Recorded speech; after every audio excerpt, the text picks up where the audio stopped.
مفتی صاحب، ہمارے ہاں یہ رواج ہے کہ عید والے دن ہی قبرستان میں جانے کا اہتمام زیادہ کیا جاتا ہے، پابندی کے ساتھ لوگ عید والے دن قبرستان میں جاتے ہیں۔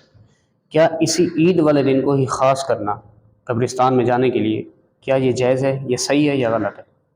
عید کے دن کے جو اعمال ہیں ان میں قبرستان جانا شامل نہیں ہے۔ جی جی عید کے دن کے اعمال آپ نے کتابوں میں پڑھے ہوں گے، ہمارے جو ناظرین سامعین ہیں انہوں نے بھی علماء حضرات سے سنے ہوں گے۔ عید جی والے دن غسل کرنا، نئے کپڑے پہننا، خوشبو لگانا، اور اسی طرح صفائی ستھرائی کا اہتمام کرنا، جلدی جانا عیدگاہ، ایک راستے سے جانا دوسرے راستے سے واپس آنا، تکبیر تشریف پڑھتے ہوئے جانا واپس آنا، یہ عید کے اعمال ہیں۔